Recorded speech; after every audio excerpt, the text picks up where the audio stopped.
El SEA mantendrá deshabilitados la cámara y el micrófono de los participantes durante toda la presentación. Este webinar será ofrecido por la doctora Margie Álvarez, que es la decana auxiliar de Educación a Distancia en el recinto de Río Piedras. Posee más de 10 años de experiencia en el campo de la tecnología educativa. Se ha especializado en el aprendizaje en línea, tecnologías emergentes, inteligencia artificial generativa y la integración tecnológica en el aula.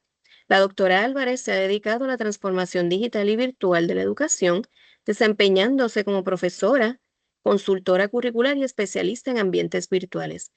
Ha impartido cursos en temas como tecnologías de la información, aprendizaje a distancia y herramientas tecnológicas para la investigación académica. También ha guiado a estudiantes en investigaciones relacionadas con búsqueda, realidad aumentada y el uso eficaz de los LMS en la era post-pandemia, y ha publicado sobre temas como pensamiento computacional, la inteligencia artificial en la educación, la ciudadanía digital y la integración de tecnologías en el aula. Las personas que tengan preguntas, las pueden poner en el chat para que la doctora las pueda contestar. Si no, pues puede levantar su mano virtual para habilitarle el micrófono y puede hacer las preguntas. También al final, pues va a haber una sección de preguntas que pueden hacer las mismas. Sin más demora, doctora Álvarez, el espacio virtual es suyo. Adelante con su presentación.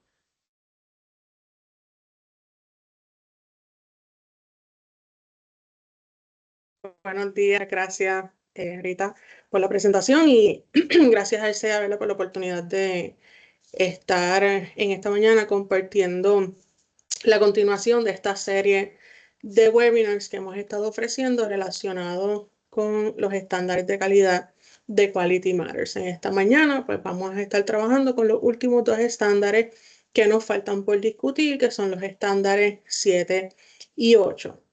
¿Verdad? Haciendo un repaso, esta serie de Quality Matters, lo que hemos estado haciendo es discutir los estándares, cuáles son los criterios que se establecen como criterios de calidad en esos estándares, y de esa manera pues conocer la forma en cómo podemos trabajar en nuestros cursos, ya sean cursos híbridos o cursos en modalidad en línea, para el beneficio de nuestros estudiantes. A través de la discusión de los estándares que hemos estado haciendo en los webinars anteriores, hemos visto que el enfoque de los estándares en Quality Matters siempre es hacia el estudiante, ¿verdad? Que esos elementos de calidad son para la experiencia que va a tener el estudiante en nuestros cursos.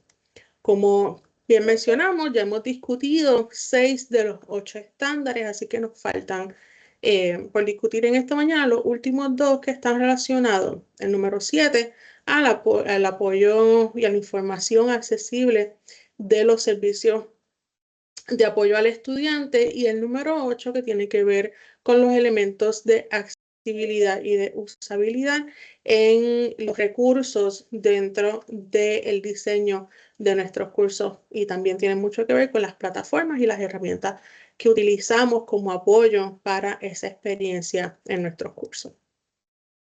Vamos a comenzar entonces a discutir el estándar 7. Este es un estándar bastante corto, solamente tiene 4 elementos, pero este estándar 7 lo que busca es garantizar que el estudiante pueda tener toda la información, tenga todos los recursos disponibles, accesibles para cualquier reto que pueda enfrentar durante su experiencia académica. Eso significa que pueden ser, que deben ser los accesos y la información a todo tipo de servicio, ya sea servicio académico, ya sea servicio técnico, ya sea servicio de acompañamiento personal, etcétera, ¿verdad? Ahí vamos a ver una lista de los diferentes elementos que se consideran sobre apoyo al estudiante, y se centran específicamente en estos 4 puntos, ¿no? Y si miramos, los 4 tienen que ver con la información que en el curso, ya sea dentro de la información general del curso o a través de enlaces directos o de algún bloque de recursos de información, el estudiante tenga acceso a esos servicios directamente.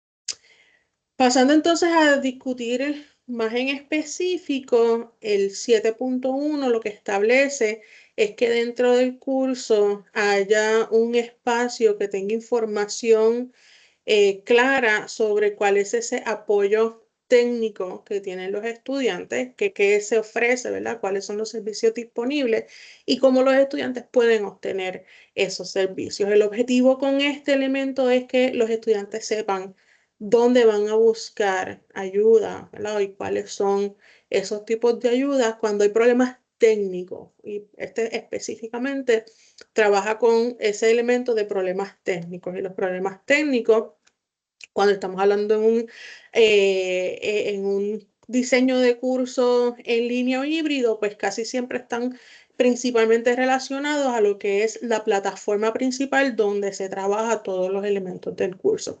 Entiéndase ese sistema de gestión de aprendizaje, ¿verdad? Ya sea que utiliza Moodle, Blackboard, Canvas o cualquier otro.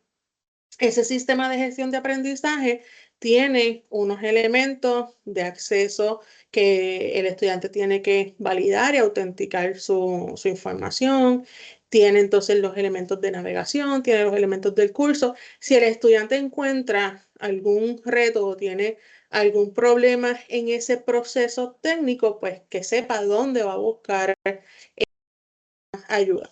Recomendaciones para este primer punto del estándar 7 es que dentro de esa plataforma y dentro de la misma estructura del curso haya una sección donde el estudiante consiga esa información. Puede ser una página de información, puede ser un módulo de información general, como hemos visto en los estándares anteriores que tenemos, por ejemplo, disponibles en Moodle, que es el LMS que utilizamos en muchos recintos y unidades de UPR. Y también, por ejemplo, si estamos utilizando otras plataformas como Teams, como Zoom, pues que cada uno de esos elementos que integramos como herramientas y como tecnologías al curso, que el estudiante sepa dónde puede conseguir la información y el apoyo directo para cualquier reto técnico. Un ejemplo, cuando estamos, particularmente esta es, ¿verdad?, una captura de pantalla de la instancia de Moodle en Río Piedra.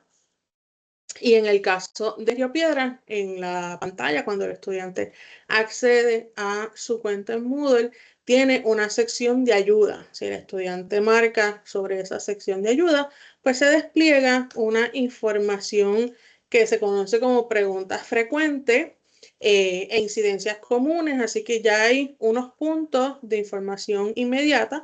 El estudiante puede mirar esos 5 puntos y si acaso, ¿verdad?, pues no fuera o no fuera contestada su pregunta en esos puntos, pues entonces tiene lo que sería la mesa de ayuda o el help desk, que es ese servicio entonces ya más directo, donde el estudiante pues entonces solicita ese apoyo técnico, ya sea ¿verdad?, relacionado a Moodle, como es este caso, o con cualquiera de las otras tecnologías institucionales.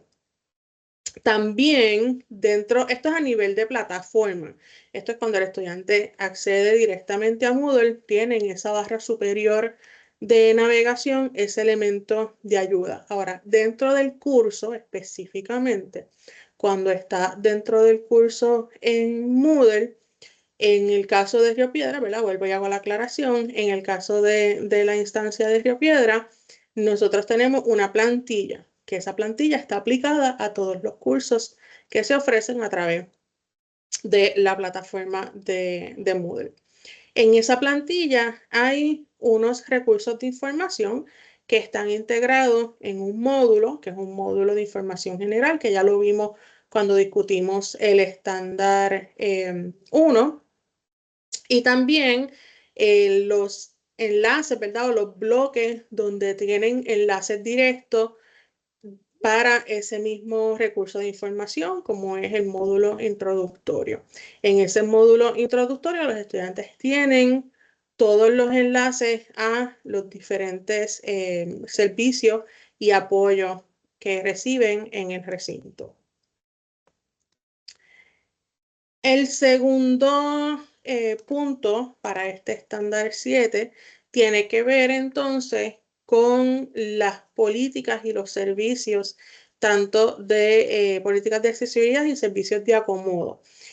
En este segundo elemento del estándar 7, lo que se busca es que los estudiantes tengan accesible toda la información para saber dónde y cómo van a solicitar los acomodos o las modificaciones para los cursos, donde pueden incluso encontrar o conectar con las oficinas de servicio para estudiantes y los diferentes, ¿verdad?, servicios que se ofrecen a nivel de la institución.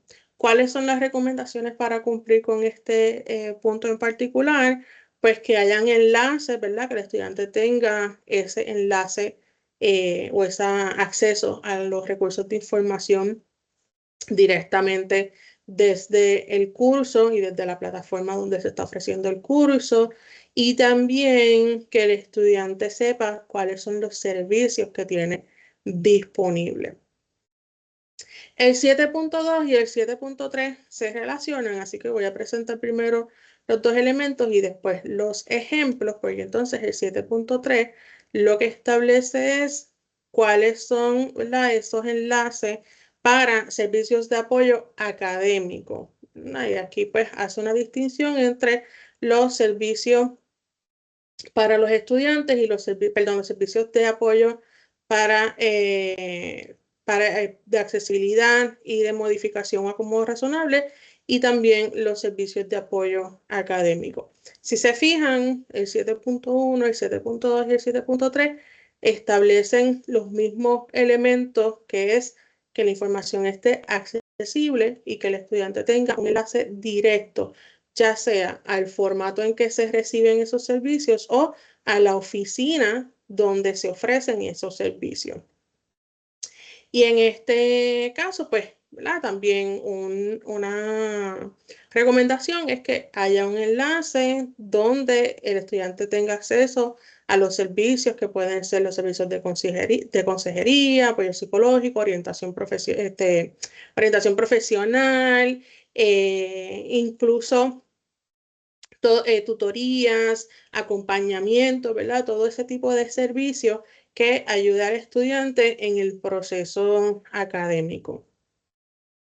Para estos dos componentes de este estándar número 7, pues repetimos, ¿no? Nosotros tenemos en la plantilla ese módulo de información general, donde en ese módulo tenemos unos enlaces de lo que son los servicios de apoyo a estudiantes. Ahí está el listado de todos los servicios de apoyo, desde el apoyo técnico, lo que son los servicios de solicitar información, lo que son los servicios, por ejemplo, y los enlaces para los procesos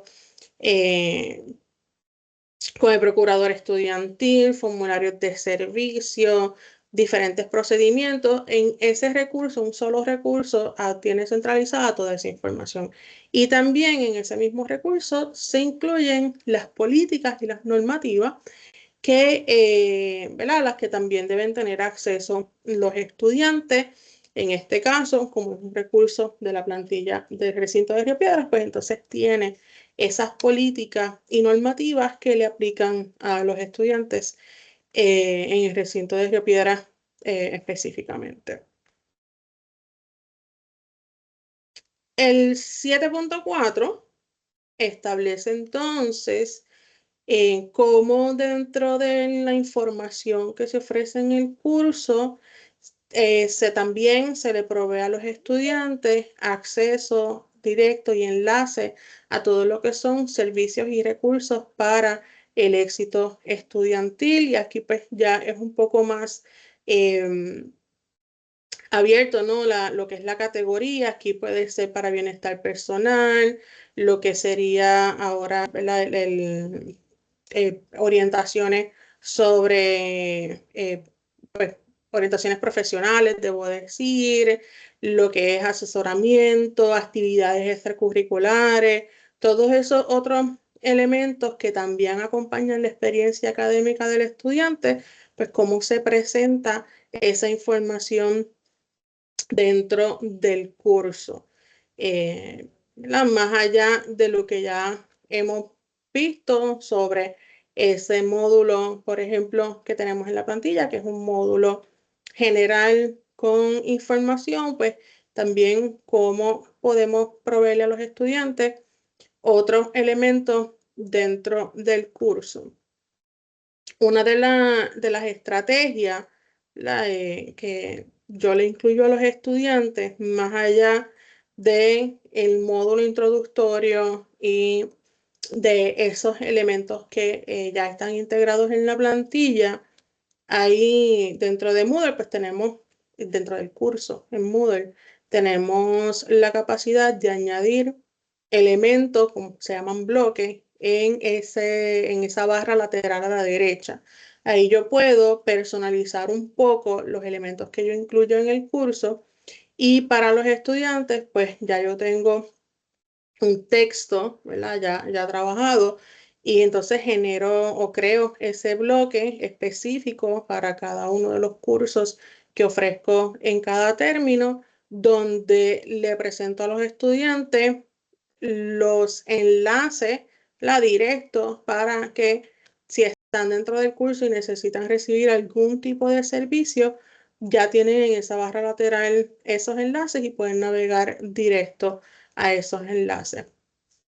Como por ejemplo solicitar ese apoyo técnico, ¿verdad? Ese help desk, más allá de lo que es el correo o el apoyo técnico para Moodle, pues también es el help desk que tiene la institución para apoyo técnico para los estudiantes, el enlace, ¿verdad? Para que pueda recibir la orientación para solicitar acomodo razonable, enlaces a las bases de datos de sistemas de biblioteca, enlaces a los servicios del decanato de estudiantes, directorio de servicio, que es una página del recinto, enlaces a Consejería y Psicología, título 9, Procuraduría Estudiantil y Asuntos Académicos. Así que el estudiante simplemente toca sobre cualquiera de estos elementos y le abre una ventana con la página web o el formulario, ¿verdad? O el servicio que esté buscando el estudiante directamente. Como les mencioné, este estándar 7 es bastante corto, ¿verdad? Y sencillo en el sentido de que es simplemente mostrar esa información. La ventaja que tenemos con muchos de los LMS o de los sistemas de gestión de aprendizaje que manejamos en nuestras instituciones es que ya tienen integrado ese componente de apoyo técnico, porque es parte, ¿no?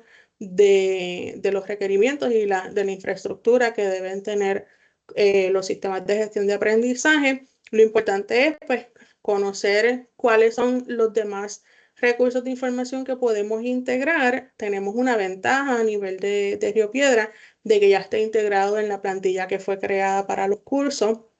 Por lo tanto, esa parte, ¿no? Pues ya la tenemos cubierta y lo que podemos hacer es entonces complementar esa información con elementos adicionales que le podamos proveer a nuestros estudiantes. Algunas recomendaciones, ¿verdad? De lo que nosotros podemos hacer a nivel de curso, que no esté cubierto específicamente, por ejemplo, con la plantilla o con los recursos de información en otros recintos y unidades, es mirar, ¿verdad? A través de la experiencia, cuáles son los elementos que se repiten y pues de ahí ir trabajando para complementar esa información. Por ejemplo, una de las prácticas que yo hago es mirar cuáles son los problemas técnicos que todos los semestres ocurren, ¿verdad? Y usualmente al inicio del semestre, una de las primeras consultas que tienen los estudiantes es, no encuentro el curso en Moodle. Pues entonces, ya yo tengo una serie, ¿verdad? De instrucciones, unos textos que ya los he trabajado y cuando empieza el semestre yo les envío un correo electrónico fuera de lo que es la plataforma de Moodle, que es una comunicación directa con los estudiantes de cada curso y ahí les proveo toda la información básica que necesitan, además del enlace directo al curso. Claro está. En muchas ocasiones, cuando recibimos, ¿verdad?, esa preocupación de los estudiantes de que no encuentran el curso, es porque a veces a nosotros como docentes se nos olvida que el curso puede que esté escondido, ¿verdad? Y tenemos que colocarlo como visible en Moodle para que los estudiantes lo puedan ver. Pero pues primero hago esa revisión, ¿verdad? Que el curso esté accesible y esté visible a los estudiantes y ya luego pues entonces puedo tomar o atender, ¿verdad?, esos elementos que pueden surgir con los estudiantes. Por lo tanto, ya yo tengo capturada esa información de semestres anteriores y ya les tengo como esas preguntas frecuentes donde ellos pues pueden ver ese recurso y van eliminando, ¿verdad?, posibilidades. Y ya sí, finalmente es un problema mayor, ¿verdad?, entre el acceso a la plataforma, pues ahí los referimos a las oficinas correspondientes. Pero usualmente se resuelve precisamente con esos pasos. Yo siempre digo, pues paso 1, revisa que estés entrando al Moodle del recinto de Río Piedras y le coloco la dirección del Moodle del recinto de Río Piedras, que muchos la confunden. Paso 2, pues que revise que está accediendo con su información al Moodle y que está ¿verdad?, en la pantalla visualizando los cursos que tiene activos durante el semestre y así pues se sigue trabajando, ¿no? Hay, ¿verdad?, una recomendación para accesibilidad, aunque lo vamos a tocar en el próximo estándar, en el estándar 8 más, específicamente con los recursos y las herramientas que utilizamos, es entonces ese enlace, ¿no? Cuando yo tengo esa primera sesión con mis estudiantes, pues siempre les dejo saber los servicios de la oficina de OSEI, les presento en una diapositiva la información de contacto para que entonces puedan hacer la cita y recibir los servicios. Y de esa manera también les enseño en el curso donde obtienen el enlace directo para contactarse con la oficina. El 7.3, ¿verdad? Pues esto va a depender por las facultades. Cada una de las facultades, por lo menos en el recinto de Río Piedras, tenemos diferentes centros de apoyo a los estudiantes, que pueden ser centros de investigación, pueden ser programas para mentoría, tutoría, acompañamiento. Pues si dentro de la facultad o de las escuelas tenemos esos servicios, pues dejarles saber a los estudiantes que esos servicios están disponibles y cómo pueden acceder a esos servicios. También, por ejemplo, las bibliotecas, tanto del sistema de biblioteca como de muchas de las escuelas y facultades, también tienen servicios a estudiantes o tienen la diferente oferta de adiestramientos y capacitaciones sobre los servicios que ofrecen.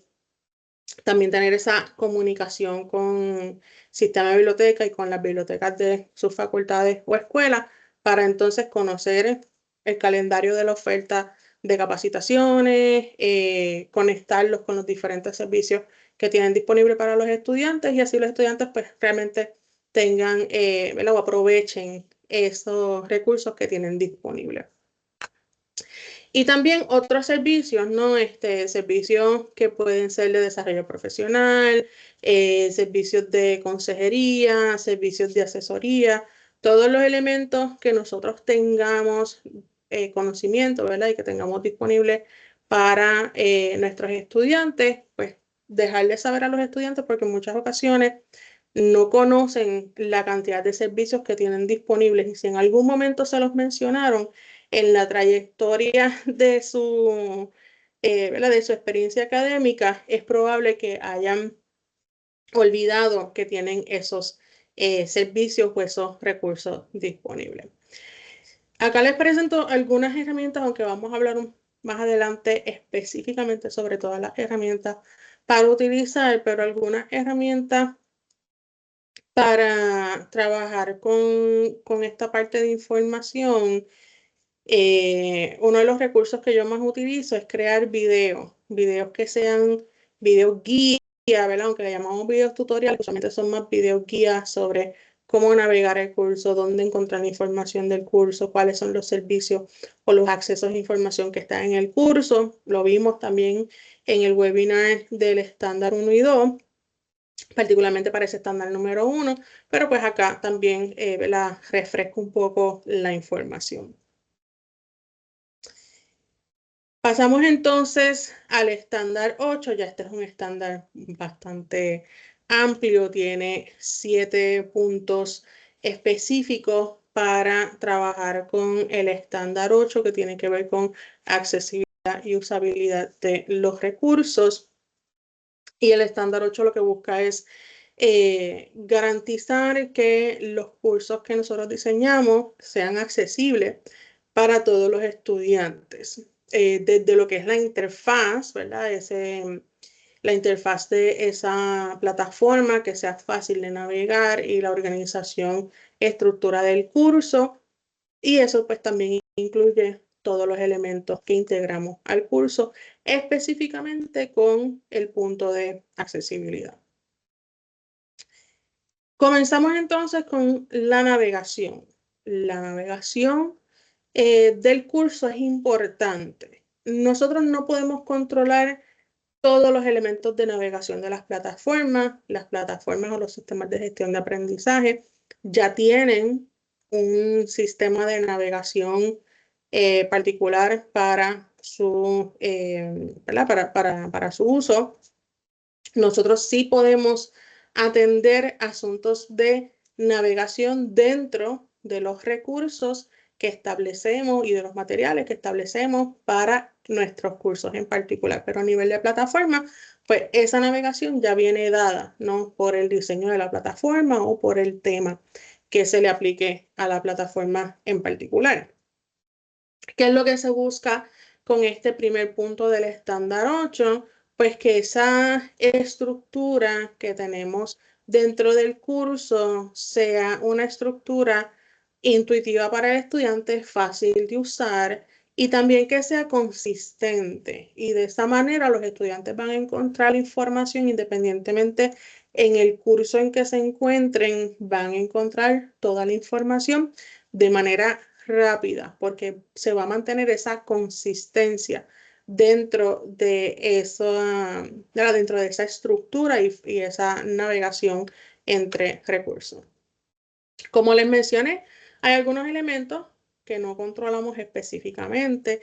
Por ejemplo, ese menú principal de lo que es la estructura de la plataforma, no lo podemos alterar. Eso pues, es un elemento ya mucho más avanzado y tiene que ver con otras características y configuraciones de la plataforma. Sin embargo, ¿qué se busca? Pues se busca que la navegación sea clara, sea fácil y que nosotros podamos utilizar lo que se conoce como los labels, las etiquetas o secciones, donde el estudiante reconozca los términos y a través de esos términos pues sepa qué es lo que va a encontrar, ¿verdad? Por ejemplo, si vamos a utilizar el término de módulo, pues consistentemente mantenemos ese término para que el estudiante ya relacione lo que es módulo, ¿verdad? Y qué es lo que va a encontrar dentro de los módulos o qué es lo que va a encontrar dentro de los recursos o dentro de las evaluaciones. Y estos son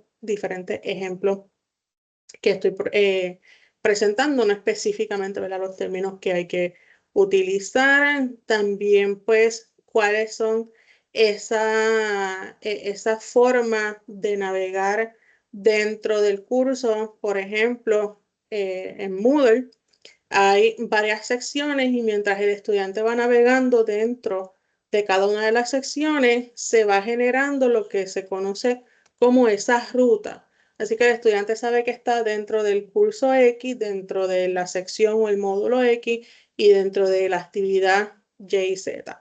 Y así el estudiante sabe exactamente dónde está ubicado en la estructura del curso y sabe entonces cómo regresar ya sea a la pantalla anterior o a la pantalla principal.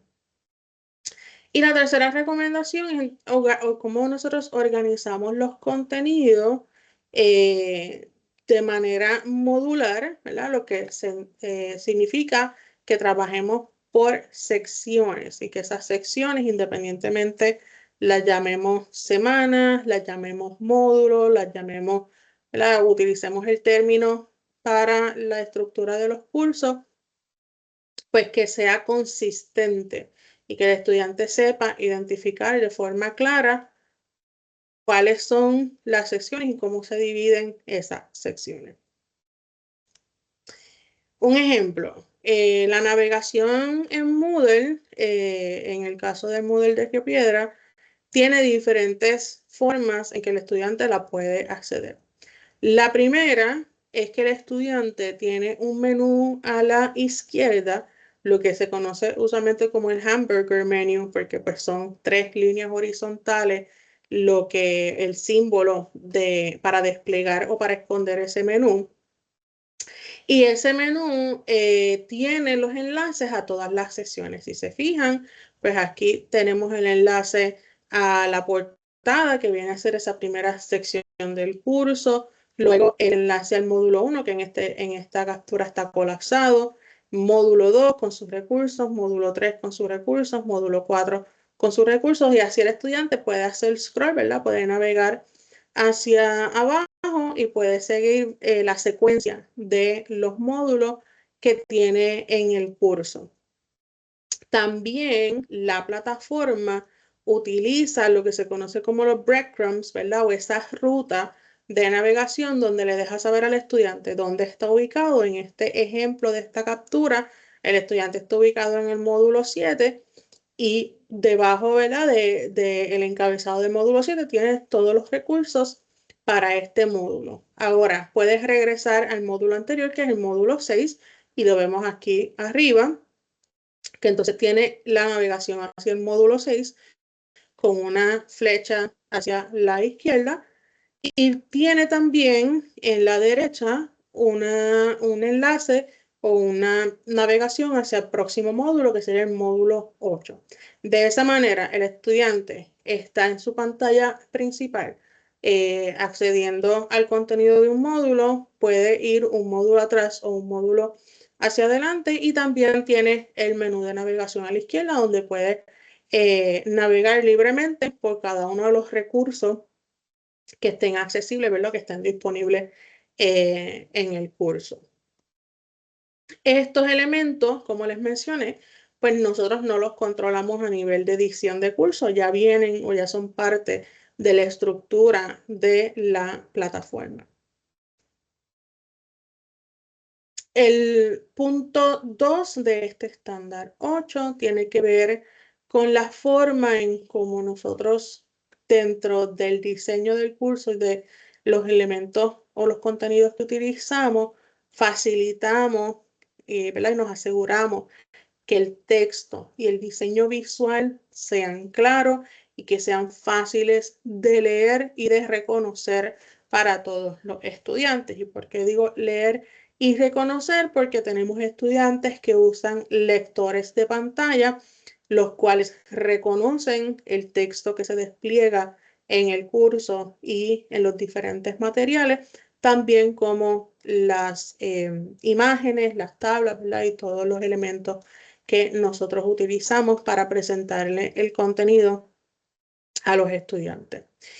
Para atender lo que es la legibilidad, pues hay unas recomendaciones y estas recomendaciones también vienen establecidas, ¿verdad? Por unas guías de accesibilidad para contenido en la web, donde se recomienda el uso de fuentes, lo que se conocen fuentes sans serif o fuentes sin marcas, como la Arial, la Calibri, que son unas fuentes mucho más cómodas para la lectura en dispositivos digitales. También se establecen unos tamaños mínimos, por ejemplo, pues 12 puntos como tamaño mínimo para todo contenido que vayamos a trabajar, que utilicemos, ¿verdad? Un tamaño reconocible en este sentido, que se pueda distinguir para títulos y subtítulos, que puede ser de 16, 14, 16 hacia arriba, todo va a depender del tamaño que utilicemos para el texto. También debemos considerar lo que es el contraste. Y cuando hablamos de contraste, particularmente color de fondo versus color de texto. Hay unos contrastes que son recomendados para recursos en la web, ¿verdad? O recursos digitales, no tan solo el texto, perdón, el texto que colocamos en la plataforma de curso, sino los documentos, las presentaciones, todos los elementos que nosotros compartimos con nuestros estudiantes, pues también mirar estos elementos. Particularmente, este punto del contraste es importante en los recursos visuales, los recursos donde tenemos combinación con texto, porque usualmente trabajamos con una variación de colores de fondo versus el color del texto, y ahí es donde mayormente tenemos que considerar, ¿verdad?, lo que sería este contraste. En las plataformas, pues usualmente, por ejemplo, Moodle, Blackboard ya tienen esos colores de fondo preestablecidos que no se los podemos alterar en la mayoría de los casos. Por lo tanto, usualmente es blanco, así que tenemos un buen contraste con ese fondo blanco cuando trabajamos el texto en su color por default, que usualmente es negro. Pero cuando estamos trabajando con presentaciones, con documentos o recursos que trabajamos, por ejemplo, en Canva o en cualquier otro programado donde tenemos esa combinación, pues sí es importante pensar en y considerar ese contraste. Hay algunas herramientas, aunque más adelante vamos a verlas, ¿no?, más en detalle, pero hay herramientas como por ejemplo el Contrast Checker de WebIM, que tiene esa ventaja de que podemos entrar, es gratuita, es abierta, entramos, podemos entonces establecer cuál es la combinación de colores que vamos a utilizar, y ahí nos deja saber si ese contraste es adecuado o no. Otra de las recomendaciones para facilitar la legibilidad es entonces dividir el texto. Si tenemos un texto extremadamente largo, pues entonces segmentarlos en párrafos de 3 a 4 líneas, y lo que son listas, pues usar las listas con números o con los bullets, ¿verdad?, o viñetas, para poder trabajar con esos elementos de facilitar la legibilidad del contenido que le estamos presentando a los estudiantes. Y por último, pues implementar, ¿verdad?, cualquier tipo de tecnología que vayamos a utilizar, pues que sea compatible con esos estándares de accesibilidad. Hay unos estándares que, como les mencioné, que son esos estándares de accesibilidad para contenido web. Y pues conocer, ¿verdad?, que las herramientas que vayamos a utilizar, pues realmente tengan o sean compatibles. Algunas recomendaciones para trabajar con este elemento de legibilidad, ¿no? Y como les estaba mencionando, lo que son las presentaciones, lo que son los recursos visuales, por ejemplo, los muchos que trabajamos en Canva, que es un recurso espectacular para generar diferentes materiales educativos. Sin embargo, las plantillas incluso que trae la misma plataforma en muchos casos no tiene ese nivel de contraste que se necesita. Los documentos que compartimos en formato PDF, que el estudiante no puede editar, ¿verdad?, o no puede alterar, pues también considerar todos los elementos de ese contraste para la legibilidad. Hay una combinación, ¿verdad?, o combinaciones que se entienden que son buenas de contraste o de alto contraste. Ya les mencioné el blanco, ¿verdad?, fondo blanco y texto negro, pues esa es la combinación que utilizamos por default y que establece un buen contraste. Hay algunas alternativas, por ejemplo, pues mantener ese fondo claro. Sabemos que el blanco sería como ese nivel más claro que pudiéramos tener en ese fondo para el texto, pues mantenerlo desde esa perspectiva en un fondo claro y el texto en un color oscuro para mantener ese nivel de contraste. Ahora, si utilizamos, por ejemplo, pues un fondo oscuro, entonces tenemos que hacer lo contrario. El texto tiene que ser lo más claro posible para poder establecer ese contraste. Sin embargo, el que haya buen contraste no garantiza que el texto sea totalmente legible, porque pues ahí tenemos que considerar otros elementos como lo que es el reconocimiento de colores, ¿verdad? E incluso pues esa relación entre el fondo, el color de fondo versus el tamaño y el color del texto. El tercer punto de este estándar número 8 es que entonces el texto sea accesible, ¿verdad? Ya hablamos de que sea legible en cuestión de que los colores que utilizamos pues son reconocibles y la persona, el estudiante, puede entender, puede leer lo que está presentado y lo puede reconocer, ¿no? En el caso del punto 3, significa que ese texto entonces va a ser accesible, más que el estudiante lo pueda leer, pues que se pueda reconocer integrando otras herramientas como lo pueden ser los lectores de pantalla o herramientas que trabajan con text to speech, ¿verdad? O con convertir texto a diálogo. Algunas recomendaciones. Primero que todo, pues trabajar con el lenguaje, ¿verdad? Con la forma en cómo el texto pues, puede presentar la información en un lenguaje sencillo y directo. Claro está, esto va a depender también de las disciplinas. Hay disciplinas que requieren el contenido con un lenguaje mucho más técnico. No significa que pues, vamos a simplificar todo, pero en medida en que sea más fácil trabajarlo para el estudiante, pues así lo hacemos, siempre y cuando, ¿verdad? Pues no conflija con los requerimientos de la disciplina o el contenido en particular.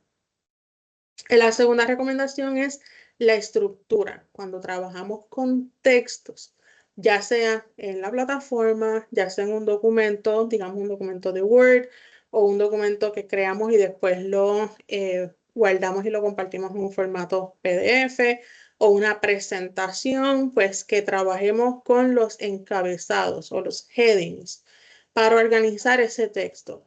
Esto no tan solo ayuda visualmente, que el estudiante pueda reconocer cuáles títulos, subtítulos, ¿verdad? Y ese orden del contenido, sino que los lectores de pantalla también reconocen los headings y cuando van haciendo ese reconocimiento de texto y entonces lo van trabajando para el estudiante, reconocen tanto el orden, ¿verdad? Y esa organización jerárquica del contenido. Tercera recomendación es utilizar etiquetas y descripciones. En este caso, pues que los textos tengan las etiquetas o las descripciones que necesitan. Y esto es importante y cuando trabajamos con tabla. Las tablas es uno de los recursos que más difícil se hace para los lectores de pantalla poder interpretar, ¿verdad? Reconocer e interpretar en el orden específico en que nosotros visualmente establecemos el contenido en filas y columnas. Y eso pues se trabaja precisamente con esas etiquetas y esos encabezados que debemos identificar cuando trabajamos con tabla. Muchos editores de texto, por ejemplo Word, por decir un ejemplo, cuando generamos la tabla, tenemos entonces las opciones dentro de esa configuración de tabla de establecer cuál es la fila donde están todos los encabezados, ¿verdad? O todos los títulos de columna. Y cuáles son esos valores en la tabla que va a estar leyendo y en qué orden lo va a estar leyendo. Si nosotros creamos una tabla, ¿verdad? Creamos 3 celdas por 5 celdas y colocamos el texto y no le configuramos esos elementos, cuando un lector de pantalla reconoce ese elemento de tabla lo va a leer en una secuencia que probablemente no es la misma en la que nosotros queremos presentar la información. Por eso es importante. También como recomendación, texto alternativo para los enlaces. En muchos casos, cuando trabajamos con los enlaces, pues le colocamos un texto que dice haz clic aquí. Y es importante pensar en que los lectores de pantalla, ¿verdad? Van literalmente a leer el haz clic aquí. Por lo tanto, se recomienda usar texto descriptivo que diga, pues, descarga, por ejemplo, el documento, la guía, formato. Si abre en una ventana externa, tiene que, ¿verdad? Decirlo, el enlace abre en una ventana externa. Para esto, muchos editores de texto tienen la capacidad del alt text, ¿verdad? O el texto alternativo, no tan solo para las imágenes, que lo vamos a ver más adelante, sino también para estas etiquetas de texto. Otra recomendación, el nivel de accesibilidad. Por ejemplo, pues si es un documento que estamos compartiendo con nuestros estudiantes en un formato PDF, le podemos dejar saber que es compatible con lector de pantalla, ¿verdad? Porque el PDF y el texto y los elementos que están dentro de ese PDF es reconocible a través de un lector de pantalla.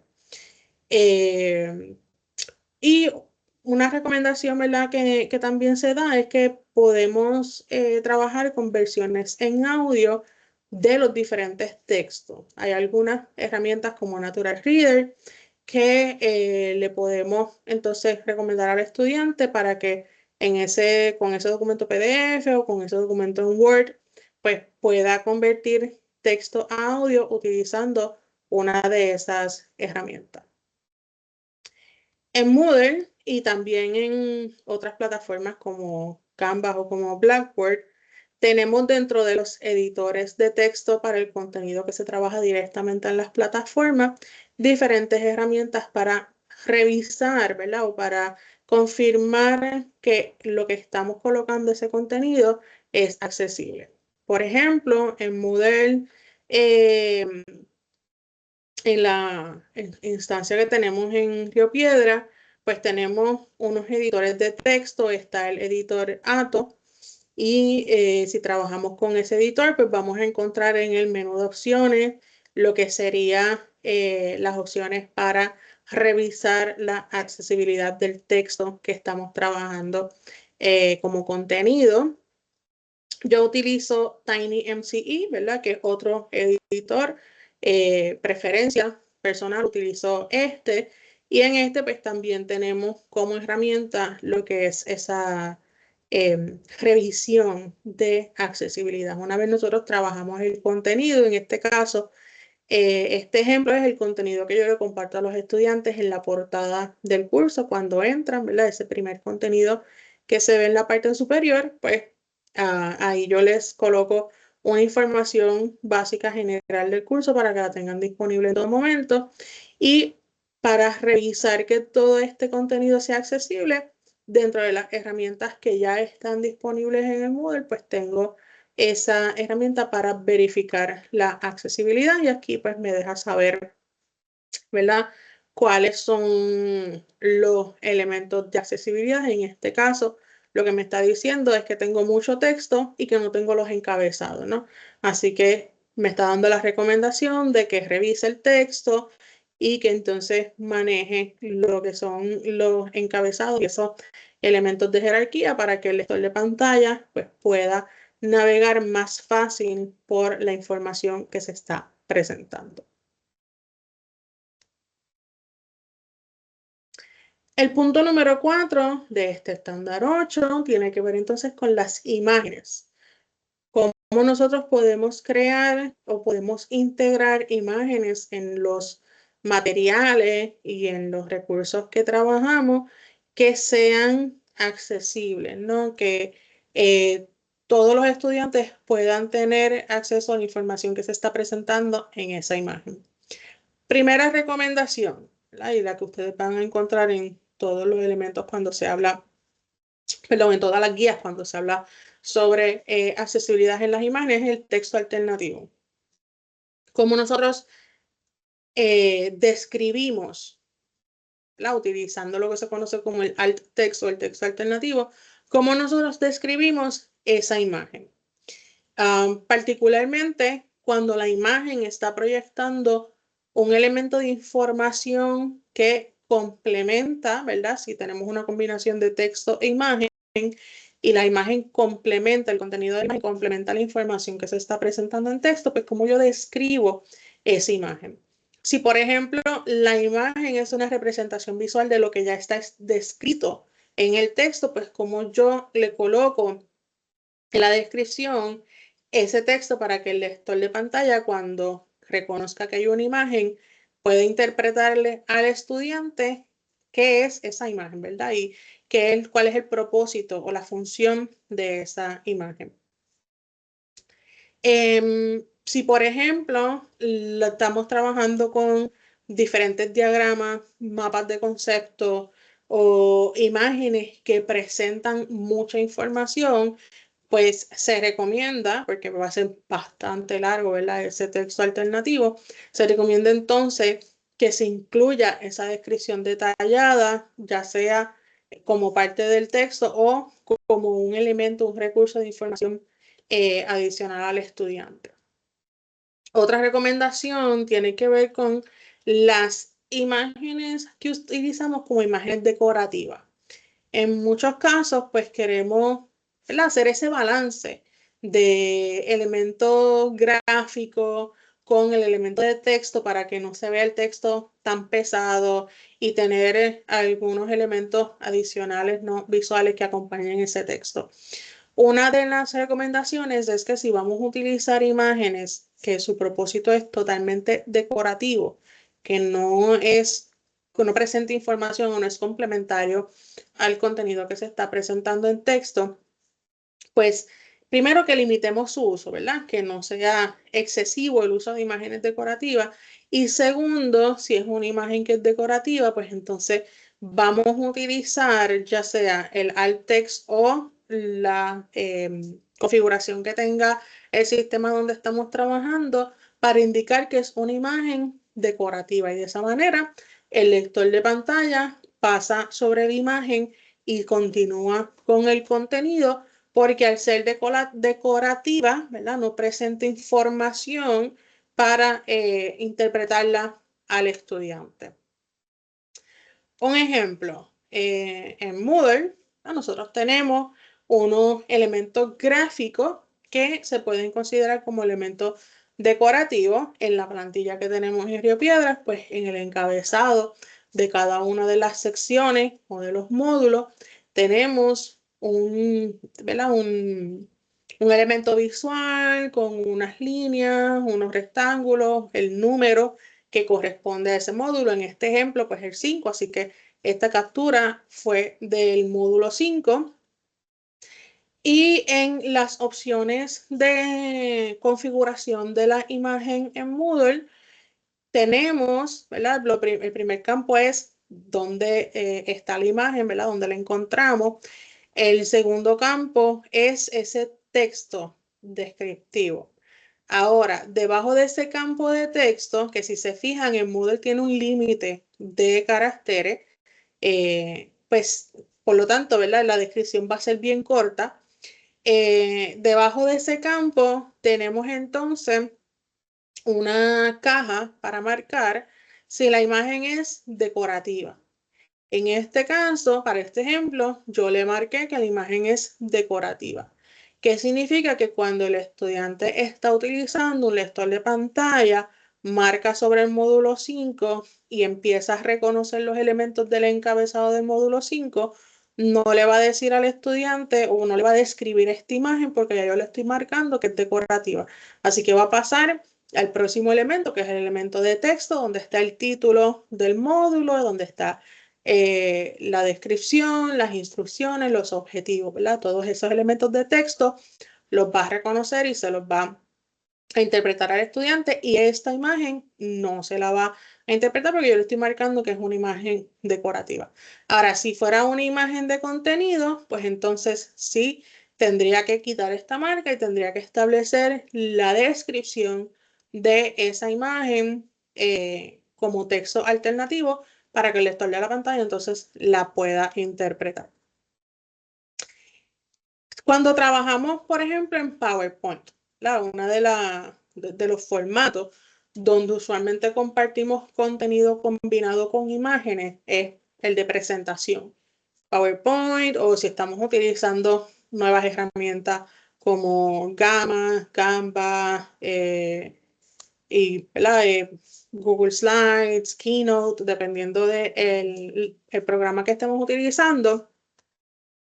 Todas las imágenes vamos a tener la capacidad de trabajar con ese texto alternativo, o ese texto de descripción. En las últimas versiones de PowerPoint, cuando nosotros pegamos una imagen, en este caso yo hice la captura de pantalla y la pegué directamente en la diapositiva, pues me generó automáticamente un texto. Si se fijan en el cuadro de información o de descripción, lo que dice es un screenshot de una computadora. Realmente aquí no hay un screenshot de una computadora, es la fuente, ¿no?, de donde sale la información, y nos dice que la descripción fue generada automáticamente. Este texto yo lo puedo alterar, yo lo puedo modificar y puedo establecer la descripción exacta de lo que es la imagen. Sin embargo, también podemos aprovechar otras herramientas cuando tenemos una cantidad de imágenes para trabajar en nuestras presentaciones. Pues tenemos la ventaja de que ahora con la inteligencia artificial podemos tener herramientas que lean, ¿verdad?, o reconozcan los elementos que se presentan en una imagen y nos generen un texto de descripción de lo que es esa imagen. Un ejemplo, en este caso, esta es una imagen generada para un curso de multimedia que yo ofrezco. Así que hay un tema sobre los dispositivos para presentar multimedia, y en esta imagen pues podemos ver, ¿verdad?, esos dispositivos: una tableta, una computadora, un teléfono móvil, y esta imagen acompaña un texto. La imagen no presenta información nueva, sino que es una imagen para complementar visualmente el texto que yo estoy presentando. Ahora, como no es una imagen decorativa, pues yo necesito generarle una descripción a esta imagen. Esta es una imagen sencilla, ¿verdad? La descripción se la pude haber generado yo sin ningún problema, pero para efectos de presentarles el ejemplo y la herramienta, pues yo le subí a esta herramienta que se llama Image Alt Text Generator, ¿verdad? Y les puedo copiar el enlace para que lo puedan después, ¿verdad?, guardar y explorarla más adelante. Esa herramienta permite que le podamos subir una imagen, reconoce lo que está en la imagen y nos presenta alternativas de lo que es ese texto. En este caso yo le subí la imagen, le indiqué que quería el texto en español, ¿verdad? Aquí está en la parte superior a la derecha el menú de opciones del idioma. Así que aquí le coloqué el texto en español. Incluso yo puedo darle una descripción básica inicial a la herramienta sobre lo que presenta la imagen, y entonces le pido que me genere el texto de descripción, en este caso un estilo formal.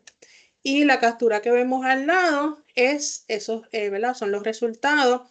Me generó 3 alternativas describiendo el escritorio con la laptop, teléfono, varios objetos de oficina organizados. La segunda opción es un escritorio que muestra una laptop, un teléfono y otros artículos de trabajo. Y una tercera opción, un espacio de trabajo con una laptop, un teléfono y diversos elementos sobre el escritorio. Con estas 3 descripciones, pues yo evalúo, ¿verdad?, cuál me es útil o con cuál puedo comenzar, ¿verdad?, el ejercicio de descripción. La copio y entonces la llevo a lo que sería la presentación, ya sea que la estoy trabajando en PowerPoint o un contenido que estoy trabajando en un módulo en particular, y así pues lo integro, ¿no? Y facilito, utilizando esta herramienta, pues me facilito ese proceso de desarrollar lo que son esos textos alternativos. El punto 5 de este estándar 8 tiene que ver entonces con video y audio. Cómo los recursos que compartimos con nuestros estudiantes, ya sean recursos en video o recursos en audio, son accesibles. Y en este caso, pues, contrario, ¿verdad? A texto, donde de texto nos movemos a audio, pues en este caso de video y de audio, cómo presentamos la información en texto.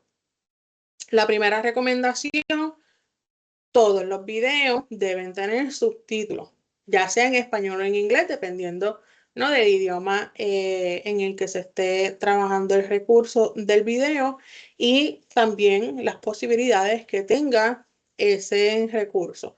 Usualmente trabajamos con videos que conseguimos en repositorios como YouTube, por ejemplo. Una de las características que tiene precisamente YouTube es que la mayoría de sus videos tienen los subtítulos, ¿verdad? O generan subtítulos, y esos subtítulos en muchas ocasiones, no en todas, ¿verdad? Pero en muchas ocasiones también tienen traducciones. O sea, si el video es en inglés, yo puedo activarle los subtítulos en inglés o se los puedo activar en español. Y ya me sirve de dos maneras. Uno, me está presentando todo el audio en un formato de texto, y segundo, me está sirviendo de traducción, ¿no? De que el contenido que está en un idioma que pues probablemente no domino, o quiero tener mayor dominio sobre el contenido, pues lo trabajo en el primer idioma, ¿verdad? En el caso de inglés y español como un ejemplo.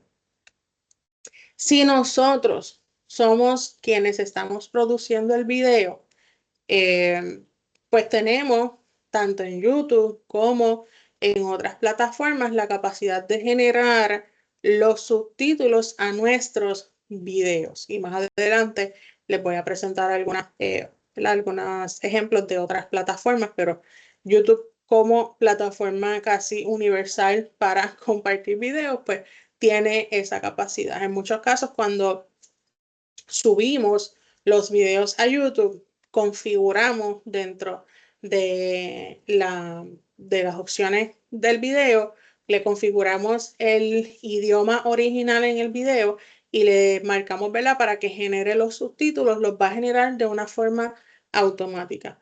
Tal vez falle en la interpretación del audio, ¿verdad?, y cómo lo convierte a esos subtítulos, pero el contenido, ¿verdad?, en su mayoría va a estar disponible y va a estar accesible para poder tener esa combinación de texto a través de subtítulos y el audio en el video. Lo mismo, por ejemplo, si trabajamos con podcasts, ¿verdad? Si nosotros ahora, pues los podcasts han tenido un auge nuevamente, así que si compartimos podcasts para que los estudiantes los puedan estudiar, ¿verdad?, como parte del contenido, pues ya sea trabajar con algún resumen si el podcast no lo tiene, o una versión en texto si no está incluida como parte del podcast, y si no, pues entonces herramientas que permiten de ese texto, perdón, de ese audio, generar lo que sería una transcripción. Otra de las recomendaciones es que cuando en los videos hay información que sea clave, ¿no? Por ejemplo, cuando estamos presentando un gráfico, cuando estamos presentando unos procesos, diagramas, pues que el audio, lo que cuando estamos explicando, pues particularmente, ¿verdad?, como ejemplo en los videos que creamos, que el audio, lo que estamos grabando, incluya esa descripción de lo que se está proyectando, para que así, ¿verdad?, pues tenga en lo que es el audio y en lo que sería, ¿verdad?, la representación visual, pues estén ambas combinadas.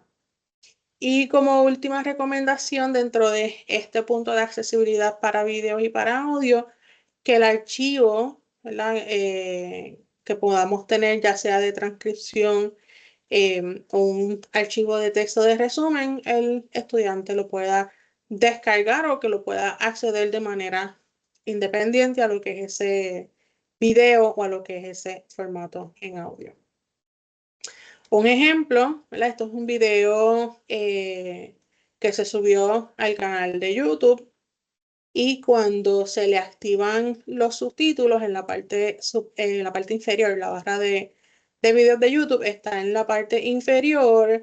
A la derecha encontramos los diferentes elementos de accesibilidad para el video, tanto resolución como velocidad, y también encontramos lo que son los closed captions, ¿verdad? O los subtítulos. Y en ese caso, cuando le activamos los subtítulos, pues convierte el audio del video en el texto. Y aquí tenemos un ejemplo, ¿no? Esto es un video de un webinar que se ofreció a través del SEA, se subió al canal del SEA y cuando la persona desde el canal de YouTube va al video, puede activarle los subtítulos y los subtítulos no fueron trabajados, ¿verdad? No fue una transcripción específica por el personal de SEA, sino que es un proceso que hace YouTube y que se configura cuando se sube el video, ¿no? Pues se le da esa capacidad de que presente lo que son los subtítulos. Ahora, nosotros, además de poder utilizar YouTube, tenemos dentro de Microsoft, dentro de la suite de programas que tenemos disponibles en Microsoft, tenemos una que se llama Stream. Y en Stream aquí caen todos los videos, por ejemplo, que grabamos utilizando Teams, pues los podemos después encontrar en nuestra nube, ¿verdad? En nuestro OneDrive, y cuando abren en lo que sería ese visualizador de videos que se llama Stream, pero también nosotros podemos subir nuestros propios videos y compartirlo con los estudiantes o incluso hacer capturas, ¿verdad? De videos capturando nuestras pantallas directamente desde Microsoft Stream. La ventaja con Microsoft Stream es que tenemos lo que es el documento de transcripción, reconoce el audio del video, nos genera una transcripción completa de ese video que también podemos seguirla ¿verdad? Según el tiempo que estamos navegando el video. Esa transcripción es navegable, pero también se puede editar. Una de las ventajas es que yo puedo luego entrar y todo concepto o expresión que no haya reconocido bien o que no esté reconocido bien en el texto, yo lo puedo editar y entonces se lo puedo hacer accesible al estudiante para que lo pueda descargar y tenga lo que es la transcripción completa, por ejemplo, de la clase o de un video explicativo, un video tutorial, que en muchas ocasiones son más los que trabajo para presentar a los estudiantes cómo llevar a cabo diferentes procesos. Otra opción, si nosotros hacemos muchas presentaciones utilizando, por ejemplo, la herramienta de PowerPoint, la herramienta cuando está en su modo de slideshow, ¿verdad? O de presentación, tiene la alternativa de activarle subtítulos. Desde el programa de PowerPoint en la computadora, yo puedo activarle los subtítulos, le configuro el idioma, es importante. Y cuando estoy entonces en modo slideshow, pues el estudiante tiene la visualización de lo que es la presentación y debajo tiene en una línea negra debajo de la presentación, en una línea, ¿verdad? Un fondo negro, tiene los subtítulos. Todo lo que yo estoy hablando en vivo en el momento en que estoy haciendo la presentación, el estudiante lo va a ver en formato de subtítulos. Esto es si yo estoy proyectando directamente la presentación de PowerPoint. En el caso de este webinar que yo estoy utilizando el visualizador interno del PowerPoint en Teams, pues no están activos los subtítulos. Sin embargo, yo pudiera, ¿verdad? Dentro de la configuración del Teams, cuando se genera la sesión, pues generar que esté disponible los subtítulos. Y para efectos, ¿verdad? Para efectos de todos los participantes, ahora mismo el audio se está trabajando con lo que se llama el transcript, y ese transcript está generando los subtítulos. Así que yo le puedo encender lo que se conoce como los live captions en Teams, y literalmente todo lo que yo estoy diciendo lo va a convertir en subtítulos, ¿verdad? O en captions en vivo. Y ya luego esa transcripción, pues se puede, como les mencioné, se va a stream, así que se puede editar y se puede mejorar, ¿verdad? Para, pues, que tener un texto mucho más limpio a lo que ocurre en vivo cuando estamos en una sesión como esta. El punto 6 de este estándar número 8 tiene que ver entonces con los multimedios. Y aquí cuando hablamos de los multimedios, pues son esos recursos donde combinamos, donde hay una combinación de texto, imagen, video, donde podemos tener animaciones, donde podemos tener simulaciones, donde podemos tener diferentes elementos interactivos, y pues esa combinación también es importante que sea accesible, independientemente estemos utilizando un recurso o una herramienta integrada al sistema de gestión de aprendizaje, o estemos usando, como en muchas ocasiones, herramientas externas para crear esas experiencias con esa combinación de medios. ¿Qué es lo que se busca particularmente cuando integramos multimedia en los cursos? Los controles, ¿verdad? O los elementos que permiten que el estudiante pueda navegar, reproducir, en el caso de que sea audio o video, o que pueda incluso utilizar de forma fácil esos elementos multimedia. Y segundo, la parte de las instrucciones, cómo el estudiante va a interactuar con ese contenido, qué es lo que va a hacer, ¿verdad? O cómo lo va a trabajar. Y esto es importante no tan solo para los que son externos, por ejemplo, cuando integramos un recurso que trabajamos en Kahoot o que trabajamos digamos, en Genially, o incluso que estamos enlazando en Canva, sino también con los recursos que integramos directamente en nuestro sistema de gestión de aprendizaje. Por ejemplo, en Moodle tenemos H5P.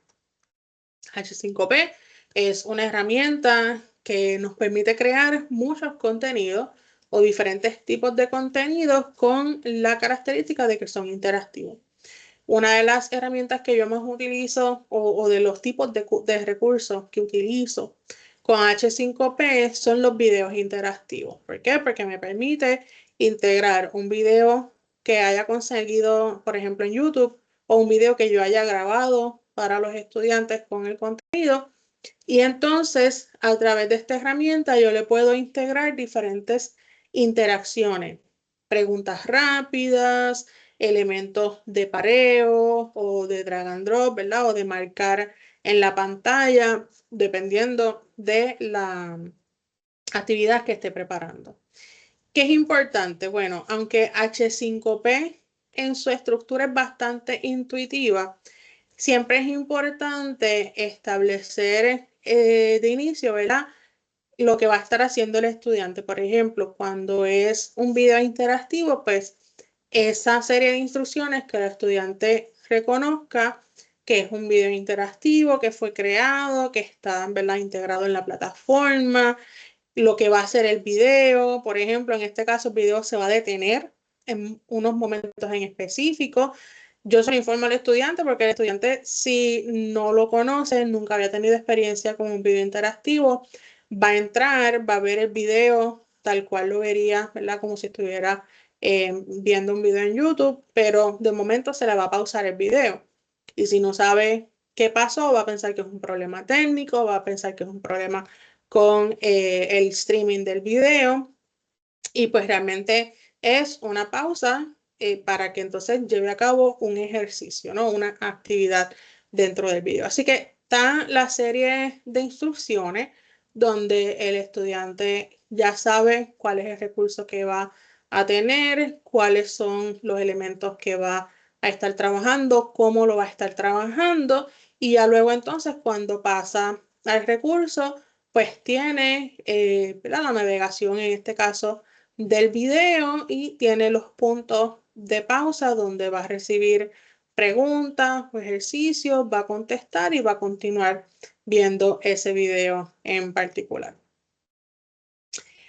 Adicional de que al ser un video que se captura y se trabaja, por ejemplo, se enlaza con YouTube, pues el estudiante dentro de del mismo control del video en H5P puede activar los subtítulos o puede manejar lo que son regresar al video, adelantar el video, etcétera. Tiene los controles para manejar lo que sería ese recurso multimedia. Otro formato que también integramos para efectos de la plataforma es un formato SCORM, ¿verdad? Que significa que es un objeto con contenido que se comparte. El SCORM es un estándar que se utiliza en cursos virtuales, ¿verdad? O en cursos en línea para crear diferentes elementos o contenidos. Esos elementos se trabajan, se genera, ¿verdad? Dentro de un formato que se puede distribuir y se puede subir a los sistemas de gestión de aprendizaje y usualmente tienen una estructura bastante universal que cuando se sube al sistema de gestión de aprendizaje pues mantiene todo lo que son las funciones, la visualización de los contenidos y se puede reutilizar, ¿no? Parece que muchas de las plataformas externas para crear contenido, particularmente crear módulos instruccionales, cuando se van a exportar para hacerlos accesibles al LMS, trabajan desde un formato que se llama SCORM. Hay, por ejemplo, plataformas como iSpring que convierten presentaciones, ¿verdad? Se integra al PowerPoint y de una presentación genera lo que sería un SCORM donde el estudiante tiene la navegación del contenido de la presentación y tiene sus preguntas rápidas o tiene diferentes elementos interactivos. También está Excel Learning, está Articulate, ¿verdad? Hay diferentes plataformas que permiten crear ese tipo de módulos. Para efectos del SCORM, pues sucede lo mismo, ¿no? Yo le doy al estudiante una serie de instrucciones donde le dejo saber cómo va a iniciar ese módulo interactivo, cómo va a tener esa interacción con el contenido y cómo entonces se guarda la información de cumplimiento, ¿no? Para evidenciar que el estudiante completó el estudio de ese contenido en particular. Y ya cuando está manejando lo que es el contenido en el SCORM, para cumplir con este punto número 6, pues los elementos de navegación. El estudiante tiene los elementos de navegación, por ejemplo, tiene los botones donde puede ir hacia atrás en el contenido, puede ir hacia adelante en el contenido. También tiene la capacidad de salir de la actividad y continuarla en cualquier otro momento. Y cada uno de los elementos que son interactivos, por ejemplo, en este caso, los botones, ¿verdad? Pues van expandiendo contenido. El estudiante puede ver el icono, ¿no? Para hacer esa interacción, pero también este contenido es navegable por teclado. Así que los lectores de pantalla reconocen el texto y le dejan saber al estudiante, ¿verdad? O tiene el sistema de navegación de que el estudiante con el teclado puede hacer esa navegación utilizando las flechas hacia atrás, hacia adelante, la barra espaciadora y el Enter para ir desplegando lo que es la información y navegar a través de los diferentes recursos. Así que no tan solo tiene o cumple con esa recomendación del 8.6 de que la navegación y las instrucciones estén claras, sino que también cumple con los elementos de accesibilidad en cuanto a accesibilidad del texto, de las imágenes y de los videos. El último punto de este estándar 8, que es el punto número 7, lo que establece es, ¿verdad?, cómo nosotros integramos o trabajamos con los elementos de accesibilidad cuando utilizamos tecnologías o herramientas externas a lo que son las tecnologías institucionales. Por ejemplo, si vamos a usar Kahoot, si vamos a usar Lamster, si vamos a usar Genially, todos esos elementos externos que estamos trayendo, ya sea que los estamos integrando en el sistema de gestión de aprendizaje o que le compartimos el enlace al estudiante para que lo navegue o lo explore directamente en la plataforma, importante, primero nosotros como docentes, cuando estamos desarrollando ese tipo de contenido, pues revisar que la plataforma realmente cumpla con los elementos de accesibilidad, o sea, que los textos sean reconocidos, que cuando se trabaja un texto y después se va a la parte de, ¿verdad?, de visualización, pues que el texto lo pueda reconocer. La forma más fácil de yo saber cómo se reconoce un texto es si yo puedo colocar mi cursor sobre ese texto, lo puedo marcar y lo puedo seleccionar. Si yo puedo hacer eso desde mi pantalla, ¿verdad?, o desde la forma en cómo se ve el contenido en la herramienta, pues un lector de pantalla va a poder reconocer ese texto. Ahora, si yo preparo un contenido, digamos, en Canva o en Genially o en cualquier otra herramienta parecida, y yo lo grabo en un formato de imagen y se lo comparto a los estudiantes en un formato de imagen, pues cuando yo ponga el cursor sobre ese texto y trate de seleccionarlo, no lo va a seleccionar porque convirtió todo lo que es texto a un formato de imagen. Entonces ahí sí representa una barrera, ¿verdad?, para todo estudiante que necesita trabajar con una herramienta de lector de pantalla o una herramienta text-to-speech, porque entonces si nosotros no lo podemos reconocer utilizando las herramientas básicas que tenemos en nuestros dispositivos, tampoco lo van a reconocer esas herramientas como los lectores de pantalla o las herramientas que convierten texto a audio. Algunas recomendaciones, pues, ¿verdad?, más allá de las herramientas que vamos a utilizar, examinarlas, saber si cumplen con esos elementos de accesibilidad. También cuando los estamos integrando, por ejemplo, a Moodle, si yo voy a traer un recurso de Genially y lo voy a integrar, ¿verdad?, lo voy a incorporar directamente al recurso Moodle, darle al estudiante la opción de que a través del enlace directo pueda navegar. Y esto yo lo hago incluso hasta con los videos de YouTube. Moodle tiene la capacidad de que si yo le coloco un enlace de un video de YouTube, automáticamente me lo convierte a la visualización del video. Ahora, yo siempre le coloco al estudiante sobre esa visualización del video una línea de texto que dice, ¿verdad?, pues enlace directo o enlace del video para ver directo en YouTube, y le coloco el enlace. Así que si el estudiante quiere verlo directamente en la plataforma, marca sobre el enlace y le abre la página directamente en YouTube. Esto yo lo hago con todos los recursos que yo integro a Moodle, porque en muchos casos, ¿verdad?, podemos pensar o podemos asumir que todos los dispositivos van a reconocer ese formato que está integrado. Sin embargo, por experiencia, yo trabajo con algunos recursos en Genially, y cuando los estudiantes lo ven en sus dispositivos móviles, en sus teléfonos, integrado en Moodle, pues va reduciendo, ¿no?, el tamaño del recurso de Genially se hace más pequeño porque entonces está integrado en Moodle, así que el teléfono en la pantalla tiene que acomodar la interfaz de Moodle más el recurso de Genially.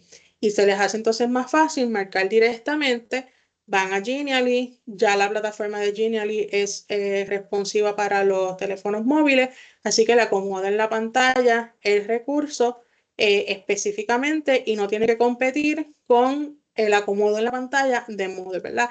Y estas son cosas que las manejamos según la experiencia y según los estudiantes nos van dando ese feedback o esa retroalimentación de qué está funcionando y qué no está funcionando o cómo mejorar los recursos que compartimos en las plataformas, ¿verdad? O los que tenemos integrados como del contenido en las plataformas.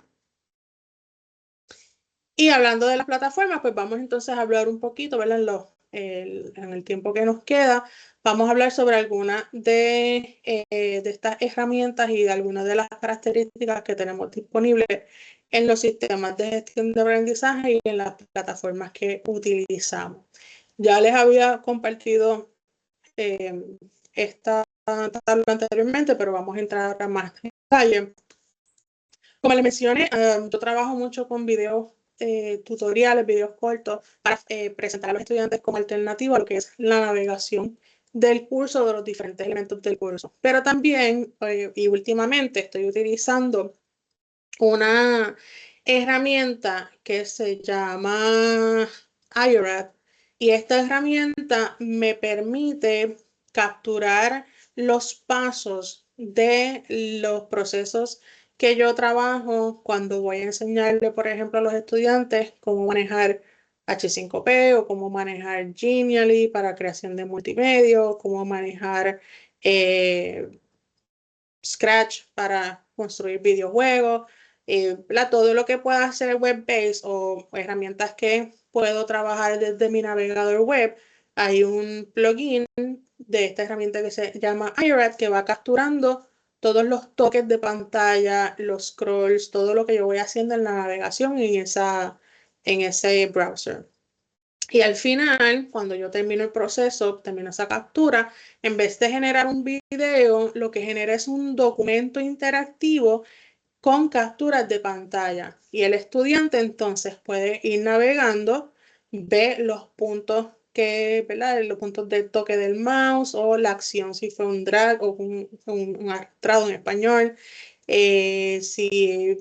¿Verdad? Pues hay una secuencia de toques en la pantalla, el estudiante puede ver esa secuencia, tiene la captura de pantalla, tiene la descripción, pero también lo puede ver animado, ¿verdad? Puede ver todo el proceso en vez de un video, pues son todas las capturas de pantalla en una secuencia continua y entonces lo puede ver animado y tiene el texto con la descripción de todos los pasos.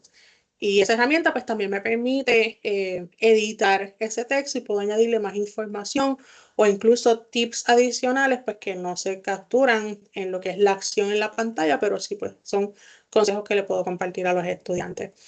Hay herramientas, por ejemplo, como Hemingway Editor que nos permite evaluar y verificar lo que es la legibilidad del texto. Como les mencioné, los PDF importantes que estén trabajados con ese reconocimiento de texto, particularmente para las herramientas que son text-to-speech o aquellas que son o los lectores de pantalla.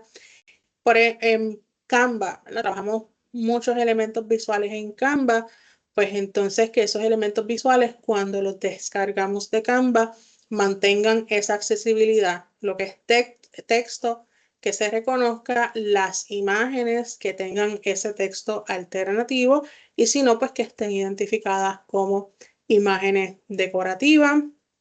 Hay herramientas para generar subtítulos para videos como Amara, herramientas para que los videos que compartimos con los estudiantes pues sean compatibles o incluso si son videos muy pesados, pues hacerlos más fáciles para compartir con ellos, como Handbrake, aunque ¿verdad? También tenemos Stream, que es una herramienta útil y que tenemos disponible con Microsoft y todos los elementos de accesibilidad para contenido web. En WebIM tenemos todas las herramientas desde revisión de contraste, desde revisión de contenido, y es totalmente gratuito, ¿verdad? Podemos utilizarla, le pegamos el enlace de lo que es la página o lo que sería ese recurso, siempre, ¿verdad? Que esté disponible y visible en la web, que no necesite ningún acceso para poder verlo, pues la herramienta lo va a poder revisar. A nivel de plataforma, Moodle, como ya les mencioné, pues tiene esa herramienta para revisar lo que es la accesibilidad del texto.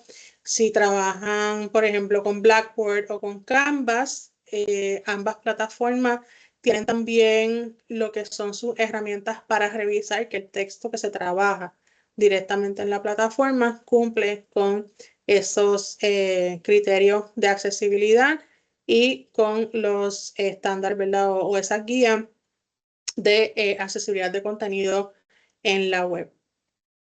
Ya cuando estamos diseñando contenido como tal, pues un poco más en detalle, ¿no? Cuando trabajamos con los PDF, usar las funciones para crear documentos accesibles.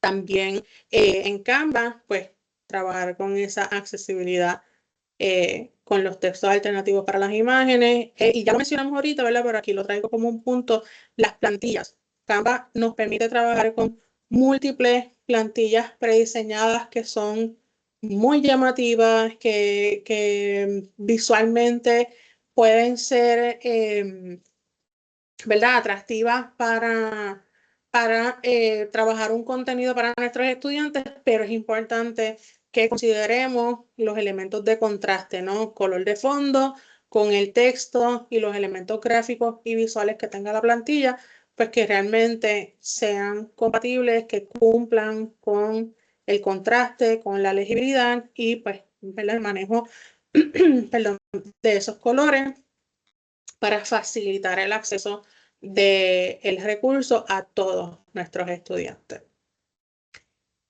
Mencionamos H5P como una de las herramientas que tenemos disponibles, por ejemplo, en el Moodle de Río Piedra y en muchas otras instancias de Moodle a nivel de UPR.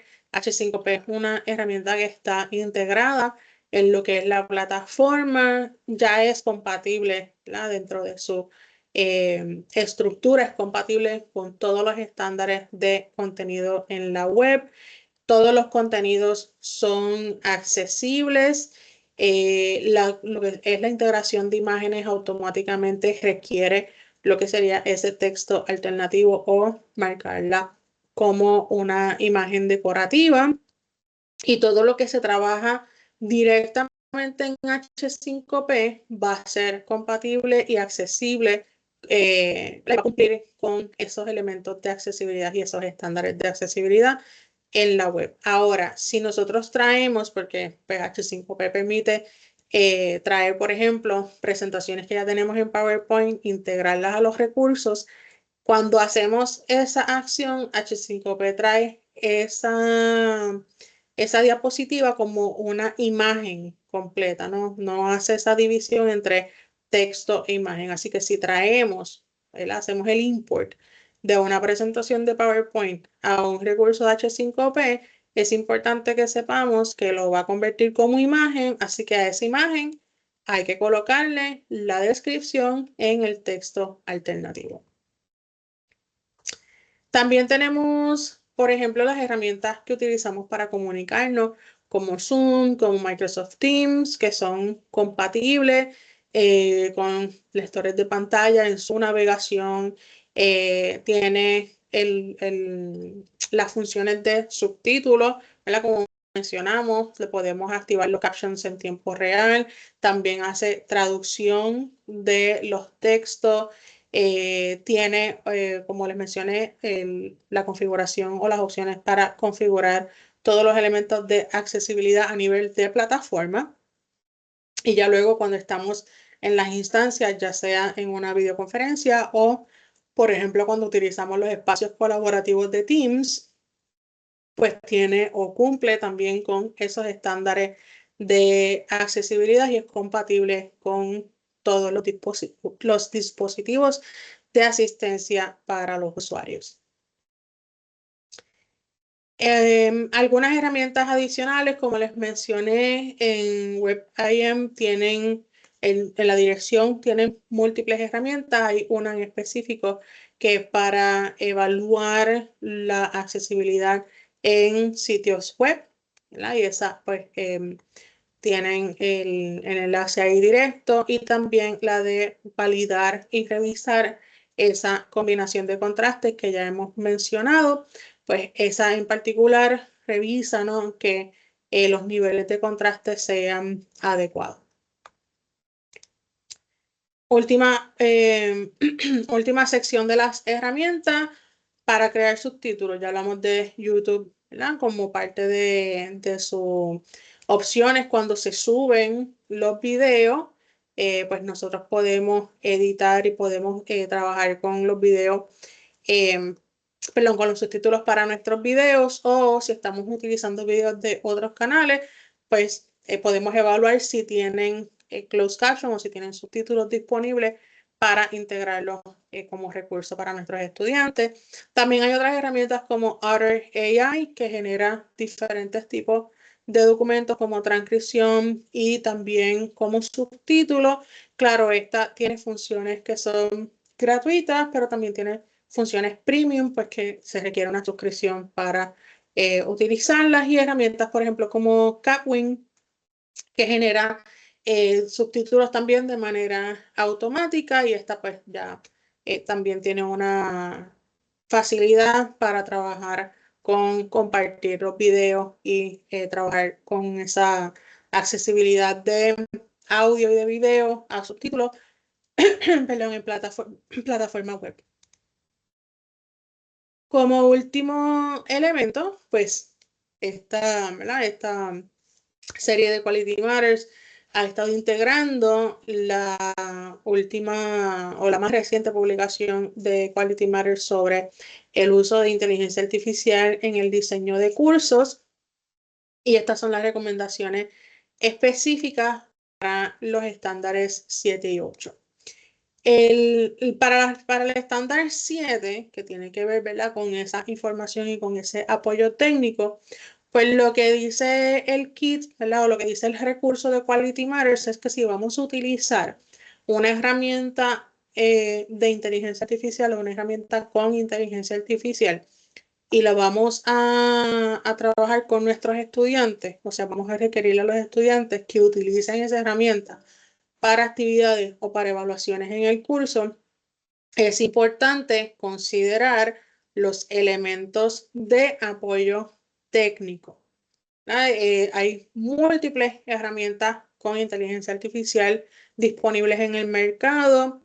No todas las herramientas tienen la misma capacidad de ofrecer un apoyo técnico directo a sus usuarios. La institución tampoco tiene la capacidad de tener a su personal preparado en todas las herramientas que existen en el mercado. Así que, aunque la recomendación de Quality Matters es que, pues, si vamos a trabajar con una, tengamos, ¿verdad?, esa información del apoyo técnico o de personal técnico de la institución para que sepa que esas herramientas van a ser implementadas. Sin embargo, yo traigo como recomendación que utilicemos las que ya están disponibles a nivel de la institución. Por ejemplo, dentro de nuestras cuentas de Microsoft, ¿verdad?, como cuenta institucional, tenemos disponible el Copilot, que es esa herramienta o ese chatbot de Microsoft que integra inteligencia artificial y que ya está integrado en muchos de los programas que trabajamos bajo la suite de Microsoft, desde el correo electrónico como herramienta independiente, ¿verdad? Podemos utilizar Copilot desde su aplicación independiente. Está integrada en Word, está integrada en PowerPoint, y vamos a ver, ¿verdad?, integración de esta herramienta en todos los programas dentro de Microsoft. Y ya esta pues tiene la particularidad que está bajo los estándares tanto de privacidad como de seguridad que provee Microsoft para efectos de la cuenta de UPR como cuenta educativa, ¿no? Ahora, si van a utilizar otros recursos, ¿verdad? No se está diciendo que no pueden utilizarlos, pero si van a utilizar otros recursos, es importante que tengan a la mano toda la información que puedan necesitar para cuando el estudiante vaya a aplicar o vaya a realizar el ejercicio en la plataforma que estamos trabajando, pues que sepa dónde va a conseguir la información de apoyo técnico relacionado a ese recurso, ¿verdad? Y eso es lo que establece ese estándar número 7, acceso a la información para poder obtener el servicio. Adicional, pues relacionado ya con accesibilidad, ¿verdad? Ese estándar número 8, pues verificar que el contenido generado por inteligencia artificial cumple con esos estándares de accesibilidad, texto, imágenes, multimedia. Esto más que todo cuando vamos a trabajarlo para efectos de lo que nosotros como docentes le preparamos a los estudiantes. Si yo uso contenido, por ejemplo, una de las herramientas que yo uso para los módulos interactivos se llama CoAssemble, que usa, ¿verdad? O que está trabajada con inteligencia artificial. Pues todo el contenido que yo trabajo en esa plataforma, yo antes de compartirlo a los estudiantes, los reviso y me aseguro que las imágenes tienen texto automático, que el texto lo puedo seleccionar, que es reconocido por el lector de pantalla o por un text-to-speech. Incluso hay algunas herramientas que permiten hacer o agrandar el texto o permiten cambiar el contraste y utilizar entonces la opción de invertir el contraste en vez de fondo claro a fondo oscuro y texto claro, o que permite lo que sería convertir ese recurso de texto y de imagen que reconoce texto en un recurso en audio. La ventaja de muchas de estas herramientas que tienen inteligencia artificial es que ya integran esos elementos de accesibilidad. Simplemente, pues, cerciorarnos, ¿no? Y verificar que sí cumple. Y la otra recomendación que presenta Quality Matters en este toolkit es pues proveer la información de accesibilidad para las tecnologías de inteligencia artificial o tecnologías con inteligencia artificial que estemos utilizando en el curso. Y ya con esto, pues entonces damos por finalizada nuestra sesión, abrimos el espacio para comentarios y preguntas que tengan relacionadas a estos dos estándares. Si alguien tiene alguna pregunta, puede escribirla en el chat para contestarla o puede levantar su mano virtual para habilitarle el micrófono y puede hacer la pregunta.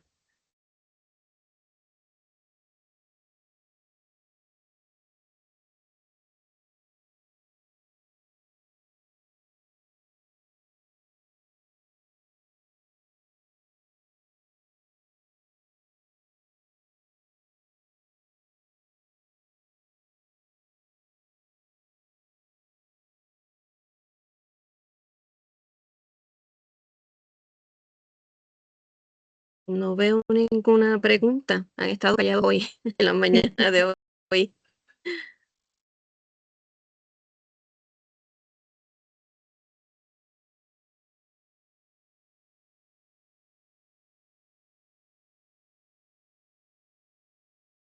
Vale. Bueno, pues ahí le dejo en pantalla mi información de contacto y cuando reciban el documento de la presentación van a tener todos los enlaces de las herramientas que hemos estado mencionando en la mañana de hoy. Yo les compartí por el chat la del generador de texto alternativo para las imágenes que utiliza inteligencia artificial, porque creo que es una herramienta que pueden ir explorando, ¿no? Y trabajando con ella a ver qué alternativas pueden conseguir para sus materiales y ya luego cuando reciban el documento pues ahí van a tener los enlaces de todas las que hemos mencionado.